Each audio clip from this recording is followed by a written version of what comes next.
แชร์มวยប្រិយមិត្តបានឃើញវីដេអូនេះហើយแชร์ចេញមួយសំណាងល្អទាំងអស់គ្នាចូលចិត្តតារាសីសម្រាប់ម្ចាស់ឆ្នាំទាំងអស់នេះបាទក្នុងថ្ងៃនេះបាទឡើងខ្ពស់កប់ពពកតែម្ដងរោគទទួលទានមានបានអូយបងប្អូនហើយមិនបាននិយាយទេឡើងក៏ឡើងយ៉ាងហ្នឹងគឺឡើងខ្ពស់កប់ពពកតែម្ដងសម្រាប់រាសីឆ្នាំទាំងអស់នេះជាពិសេសអ្នកដែលបានឃើញហើយแชร์ចេញមួយគឺសំណាងល្អទាំងអស់គ្នាឈ្នះអស់មានសត្រូវលេខសំណាងគឺលេខ333ចូលរួមខមមិនពាក្យថាសាធុបាទសំណាងល្អបាទមានលុយកាក់មានប្រាក់ហូរចូលដោយទឹកបាក់ទំនប់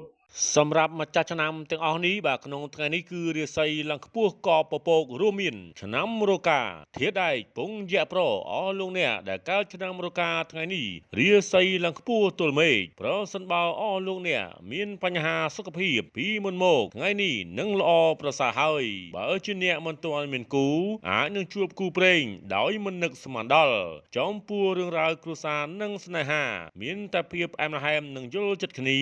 ដោយស្រមោចនិងស្គរ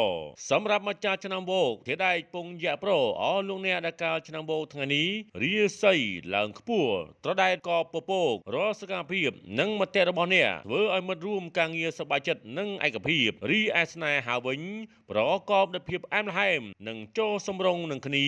គ្មានរឿងអ្វីល្អកកនោះឡើយសម្រាប់ម្ចាស់ឆ្នាំរោងធាតុមាសពងទេវតាប្ររាសីរបស់អស់លោកអ្នកដែលកើតឆ្នាំរោងថ្ងៃនេះឡើងខ្ពស់ផុតចុងដូងប្រសិនបើអស់លោកអ្នកជាបុគ្គលិកឬមន្ត្រីរាជការនឹងទទួលបានការសរសើរលើកទឹកចិត្តនិងផ្ដល់រង្វាន់ពីមេរបស់អស់លោកអ្នកចំពោះរឿងរ៉ាវស្នេហានិងគ្រួសារមានតែភាពលោកលឿននិងយល់ចិត្តគ្នាតរៀងទៅអើយសម្រាប់ម្ចាស់ឆ្នាំខាធាតុឈើពងយៈស្រីអស់លោកអ្នកដែលកើតឆ្នាំខាថ្ងៃនេះរាសីឡើងខ្ពស់កពពករាល់កិច្ចការងារទុធំទាំងពួងរបស់អស់លោកអ្នកនៅថ្ងៃនេះគឺប្រកបដោយភាពជោគជ័យយ៉ាងក្រៃលែងអ្នកនឹងកាន់តែរីករាយក្នុងជីវិតប្រសិនបើចេះលះបង់ភាពអវិជ្ជមានក្នុងជីវិតហើយទទួលយកអ្វីៗដែលល្អ